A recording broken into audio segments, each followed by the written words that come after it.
You can feel the intents behind it, you know. And so I felt it. I felt the heat from it. I felt it in her eyes. I knew exactly what it was. Jessica Richardson says she and her husband were looking to spend the holiday weekend picnicking with their dog, possibly even renting a cabin. She says they Googled a nearby Kampgrounds of America location and decided to drive there. And that's when things took a turn for the worse. She jumped out, and the gun was pointed at me, my husband, and our dog. It was just pointing at us. And one finger was on the trigger, the other finger was on the, I always forget the On the lever. on the lever of the revolver. Richardson says that's when she pulled out her cell phone.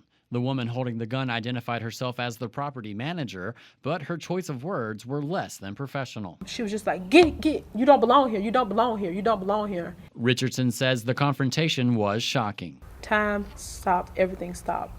Yeah, I was confused with what was going on. Right. I mean, we ain't like we were posed to threat to anybody. We were out there walking our dog. I mean, Right. There's nothing harmful about that. The fact that she used get like we were a dog. You know, you say get to a stray dog that's on your porch. And that get got to me more than you don't belong here. On the way out, they spoke to another campground employee outside of the office who turned out to be the woman's husband. So I get out, start talking to him, and he says, first thing he says, oh no, you don't need a reservation for the lake. And then Right. she pulls up, when she flies pulling up, hops out the car, and then proceeded to yell at my wife.